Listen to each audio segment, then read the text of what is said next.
தற்போதைய அண்மை செய்தி. ஈரோடு கிழக்கு தொகுதி காலியானதாக தேர்தல் ஆணையத்திற்கு தெரியப்படுத்தியுள்ள நிலையில் பிப்ரவரி மாதம் இடைத்தேர்தல் நடைபெறுமா என்ற தகவல் வெளியாகியுள்ளது. ஈரோடு கிழக்கு தொகுதி சட்டமன்ற உறுப்பினர் EVKS இளங்கோவன் காலமான நிலையில் தற்போது அந்த தொகுதி காலியானதாக அறிவிக்கப்பட்ட நிலையில்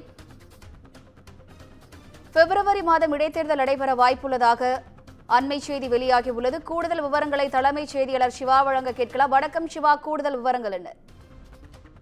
வினிதா, ஈரோடு கிழக்கு சட்டமன்ற தொகுதியினுடைய சட்டமன்ற உறுப்பினராக இருந்து மறைந்த காங்கிரசின் மூத்த தலைவர் EVKS இளங்கோவனுடைய மறைவை ஒட்டி அந்த ஈரோடு கிழக்கு சட்டமன்ற தொகுதிக்கு பிப்ரவரி மாதம் இடைத்தேர்தல் நடத்த தேர்தல் ஆணையம் திட்டமிட்டு வருகிறது. குறிப்பாக தொகுதி காலியானதாக அறிவித்த அந்த தகவலை தேர்தல் ஆணையத்திற்கு தமிழ்நாடு சட்டப்பேரவை செயலகம் தெரிவித்திருக்கிறது. ஈரோடு கிழக்கு சட்டமன்ற தொகுதியினுடைய உறுப்பினர் EVKS இளங்கோவன் மறைவை அடுத்துதான் இந்த தொகுதி காலியாக உள்ளதாக சட்டப்பேரவை செயலகம் தேர்தல் அதிகாரிக்கு தெரியப்படுத்தியிருக்கிறது.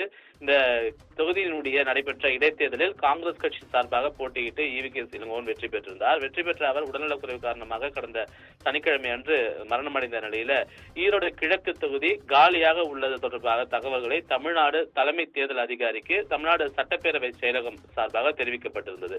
குறிப்பாக ஒரு சட்டப்பேரவை தொகுதி காலியாகக்கூடிய பட்சத்தில் அந்த சட்டப்பேரவை தொகுதிக்கு 6 மாத காலத்திற்குள் அந்த தொகுதிக்கான இடைத்தேர்தல் என்பது நடத்தப்பட வேண்டும். அந்த அடிப்படையில் வரக்கூடிய ஜனவரி அல்லது பிப்ரவரி மாதம் டெல்லி சட்டமன்ற தேர்தலுடன் ஈரோடு கிழக்கு சட்டமன்ற இடைத்தேர்தல் நடத்துவதற்கான ஒரு வாய்ப்புகள் இருக்கிறது என்பதை தமிழக தேர்தல் அதிகாரி தகவலாக தெரிவித்திருக்கிறார். எனவே இந்த தொகுதி காலியாக இருப்பதாக சட்டப்பேரவை செயலகம் தேர்தல் ஆணையத்திற்கு தெரிவித்திருக்கக்கூடிய நிலையில இந்த சட்டமன்ற தொகுதி இடைத்தேர்தல் வரக்கூடிய பிப்ரவரி மாதம் நடத்தப்படுவதற்கான திட்டங்கள் வகுக்கப்பட்டு வருவதாக தேர்தல் ஆணையம் தகவலாக தெரிவித்திருக்கின்றது. வினிதா, கூடுதல் விவரங்களுக்கு நன்றி சிவா.